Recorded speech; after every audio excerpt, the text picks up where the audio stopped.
Hola, buenas. Por lo que le vengo a presentar acá de el movimiento rectilíneo uniforme con las siglas MRU. Bueno, en esto lo que quiero explicar a lo que quiero llegar la síntesis es explicar qué es y cuál es la velocidad, cuál es su velocidad o cómo se expresa su velocidad. En este caso, para responder a la primera pregunta, el movimiento rectilíneo uniforme es un movimiento que se genera en línea recta con una velocidad constante. Es súper simple la respuesta en todo caso.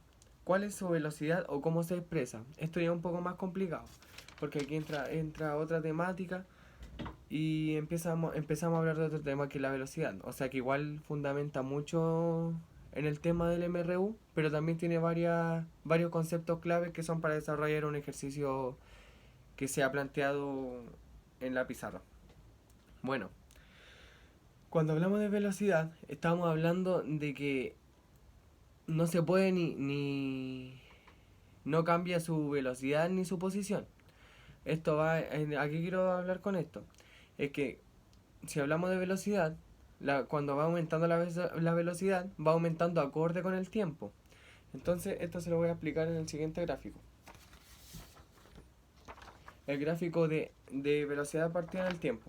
Como ustedes pueden ver acá, que la velocidad en sí es una línea recta, por lo tanto va acorde con el tiempo y no varía su posición. ¿Qué es lo que quiero llegar con esto? Es muy simple, que simplemente no... O sea que la velocidad se clasifica según el sistema internacional por metros partido por segundo y el tiempo en segundo. A lo que voy es que el cuerpo parte en reposo y se dirige en línea recta a medida que va pasando el tiempo, como ya lo dije anteriormente. Ahora aquí voy a mostrarle otro gráfico que es un poco más complicado ya que es de la posición.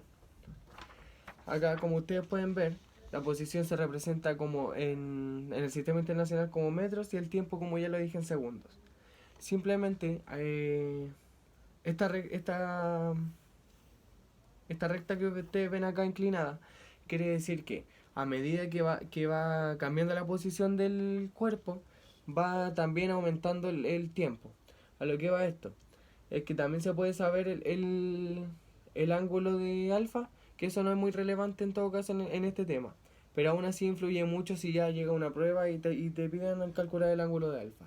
Pero simplemente hay que tener mucho énfasis con la posición, ya que importa decir que cuando nos hallamos en un ejercicio con posición, o sea que si nos representan un gráfico con posición, tenemos que tener en claro que hay un intervalo de tiempo. ¿Qué quiero decir con esto? Que el tiempo está el tiempo inicial y el tiempo final. Para sacar este intervalo de tiempo, nosotros tenemos que hacer la siguiente fórmula, que es el tiempo en general, eh, tiempo final menos tiempo inicial. Esa es la sigla que nosotros usaríamos como para sacar la ecuación del tiempo. Esto sí es una de las primeras partes como para empezar por decir así, para empezar el ejercicio de este gráfico. Ahora, como ya no queda mucho rescatar, pasamos al siguiente gráfico, que es el gráfico de la aceleración. ¿A qué voy con esto? Esto es súper simple.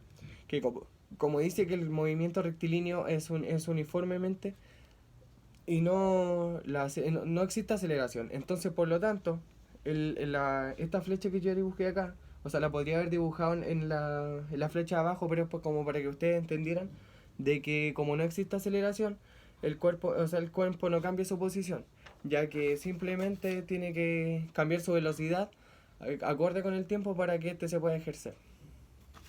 Ahora, vamos a ver un ejemplo, que lo tengo acá anotado en mi cuaderno. Dice, lo voy a desarrollar en una hoja por si para no incomodar. Dice que dos pueblos se distan de 12 kilómetros de distancia. 12 kilómetros la distancia. Están unidos por una carretera recta. Y ahí un buen punto clave, ya que se supone que por decir así, un tema importante del movimiento rectilíneo uniforme es que siempre se genera en línea recta. Nunca puede ir en forma de parábola, solo en línea recta. Entonces, dice, un ciclista viaja de un pueblo a otro con una velocidad constante de 10 metros por segundo. Muy importante esto. Hay que anotar siempre los datos para el ejercicio. Son 10 metros partido por segundo. Y dice, calcula el tiempo en que emplea. Ya, como ya tenemos los datos, o sea, son los únicos dos datos que nos dan en los 12 kilómetros de distancia que tiene de un pueblo a otro y los 10 metros por segundo que avanza el ciclista de un pueblo a otro. Entonces, lo primero que hay que hacer, sacar, o sea, a cuánto equivalen los 12 kilómetros, obviamente. Entonces, fácilmente, como ya ustedes deberían saber, nosotros podemos multiplicar 12 por 1000, como un kilómetro son 1000 metros, entonces si tenemos 12 kilómetros son 12 por 1000. Entonces serían 12.000 metros. Ya, teniendo esto, hacemos lo siguiente. Tomamos el 12.000, que son los 12.000 metros, lo voy a clasificar acá. Es muy importante poner siempre la medida que ustedes están ocupando, porque así no nos enredamos. Esto es igual a la velocidad por el tiempo, que esto es igual. El tiempo es igual a 12.000 partido en 10. Y acá, pues, como por las reglas de la matemática, podemos directamente descartar el 0 acá, el 0 del 10 y el 0 del 12.000. Y quedaría 1200 partido en 1, eso sería 1200. Pero como ya lo transformamos, o sea, como ya hicimos la ecuación, el tiempo se mide en segundos, por lo tanto, ocupamos la sigla S para catalogar que son 1200 segundos, o para más bien dejar claro que son 1200 segundos. Ahora esto, tenemos que pasarlos a minutos, porque se supone que dice, calcula el tiempo que emplea.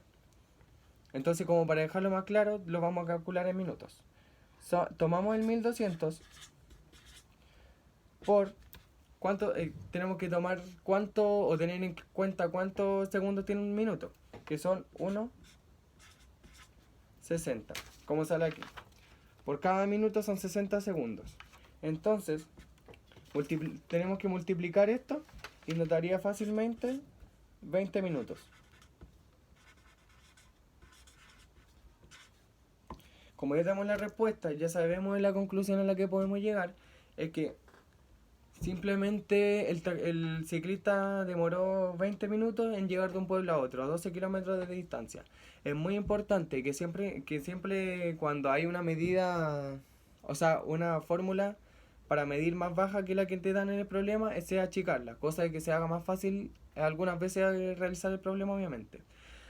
Entonces, eso es lo que quería explicar hoy en día, y quería decir que el movimiento rectilíneo uniforme no es una unidad difícil, por lo tanto no es muy difícil de entenderla. Muchas gracias.